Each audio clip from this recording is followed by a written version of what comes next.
Usapang bigas naman, pinag-usapan mula sa Malacanang hanggang Senado kung napapanahon ng bawiin ng price cap o limitasyon sa presyo nito. Iyan ang sanib-pwersang tinutukan ni Mav Gonzales at Ian Cruz. Sa sectoral meeting ng Malacanang, napag-usapan na ang posibleng pag-alis ng rice price cap. Binanggit din ng Bureau of Plant Industry na bumaba ang presyo ng bigas sa bansa dahil dyan. Patuloy rin umanong magmumura ang bigas sa world market, kasabay ng pagdami naman umano ng supply hanggang matapos ang taon. Pero kung kailangan na bang alisin ang price cap sa bigas, tugon ng Bureau.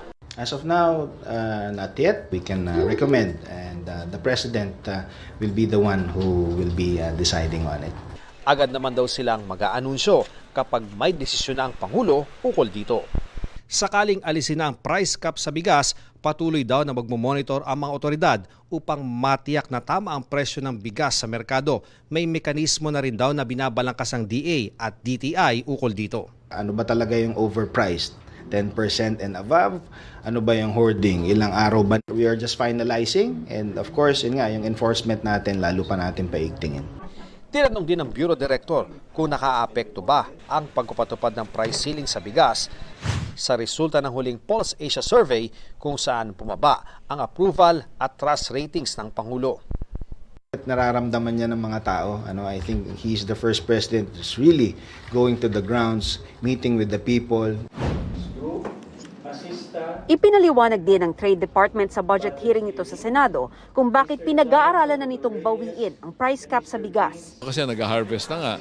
In fact, ang stock of rice sa ngayon is about 52 days. And by the end of October, we expect that to go to 76 days of rice supply. Marami nang sumusunod sa price ceiling. Katuwang daw sila ng Agriculture Department sa pagmonitor sa presyo ng mga bilihin gaya ng bigas. Kailangan din daw nilang habulin ang mga hoarder, kaya humihiling ang Trade Department ng 300 milyong pisong budget para sa kanilang Consumer Protection Group na may strike team daw na iikot sa buong bansa. The plan is to centralize the consumer protection activity in the head office and have a quick response task force. Binanggit din ni Trade Secretary ang mga bago nilang responsibilidad.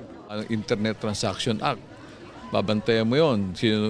Mga platform nagbebenta ng fake products. Vape law, bago rin, na kailangan din i-monitor. Sa kabuuang 7.9 billion peso na planong budget ng DTI, wala raw silang confidential funds. Wala, hindi ako humingi. Para sa GMA Integrated News, Mav Gonzales, Ian Cruz, nakatuto kami 24 oras. Mga kapuso, samahan nyo kaming tumutok 24 oras. Bisitahin at mag-subscribe sa GMA Integrated News sa YouTube.